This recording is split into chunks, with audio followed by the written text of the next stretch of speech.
Hey V Gang, today's video will be my first from my Blues Clues segment of Stretch and Flex.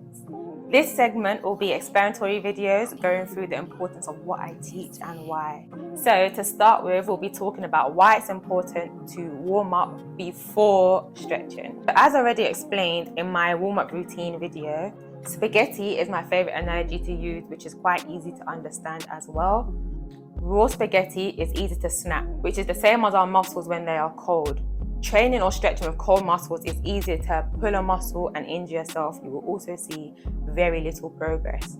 But cooked spaghetti is easy to bend and maneuver, very easy to work with, which is the same as our muscles when we are fully warmed up. So whether you're strength training or stretching, your body is ready and good to go. In fact, it takes the body longer to recover from a pulled and injured muscle than it does to strengthen and lengthen a muscle. So really, just don't skip the warm-up. So let's talk about the warm-up itself. You might decide to go for a jog, do some star jumps, maybe even some skipping, which is great because essentially you're warming up the entire body. But if you're going to stretch, say you want to do hips and hamstrings, which is splits training, or you want to work on the lower body, you haven't worked on specifically the hips or the hamstrings. So you've warmed up your arms, your core, your calf, your quads, except those two things. So to warm those up, you can do things such as squat hold, flex foot leg raises, which is all in my warm-up routine video, which I will be updating very soon. But this is why I say make sure your warm-up makes sense. You don't want to do arms but spend so much time warming up your legs. It just doesn't make any sense.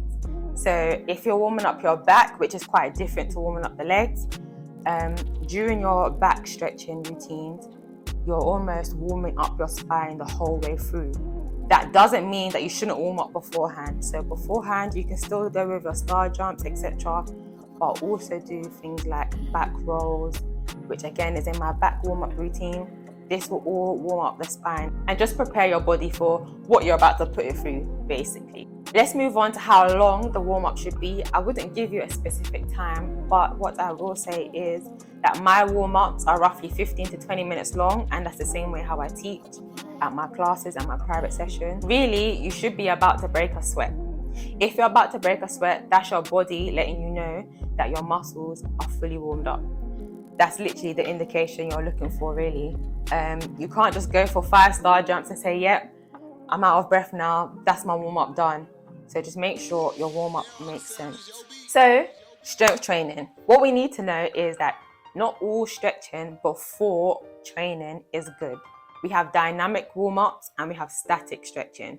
Dynamic warm-ups is what we're meant to be doing before strength training. Let me explain. A lot of us see many joggers a day. How many of you see joggers pulling a stretch before they jog, such as holding a hamstring stretch or even pulling a quad stretch? These stretches are the stretches you're not meant to do before strength training, which many of us don't know, which is why so much of us do it. Dynamic stretching is things like jogging on the spot, moving stretches. Again, going back to the flex foot leg raises, that's a stretch. You're warming up the muscle. Any stretches that you hold for a few seconds, that's a static stretch, which you don't want to do before strength training because you're weakening your muscles. Weakening your muscles before strength training, you won't be helping your endurance for that strength training session. So you always want to go for a dynamic stretch. This way, you'll be improving your athletic performance rather than worsening it. Hopefully that makes sense. So to finish, we'll cover why it's important to stretch after strength training.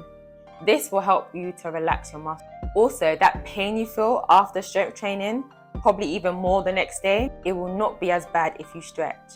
What we need to remember is when we strength train, we are tightening our muscles, which is why you might have back pains or you feel like your quads are too tight. This is because strength training those muscles and not stretching after is just making it worse.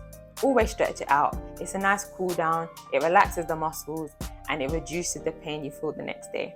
So we have covered why we should warm up, what type of warm-ups you can do, the length of the warm-up, the difference between dynamic stretching and static stretching, and when it makes sense to do either of the two. Hopefully I've covered everything and this makes sense. If there's any questions, Please don't be afraid to type them down below. I will answer them all, and I'll see you in my next one.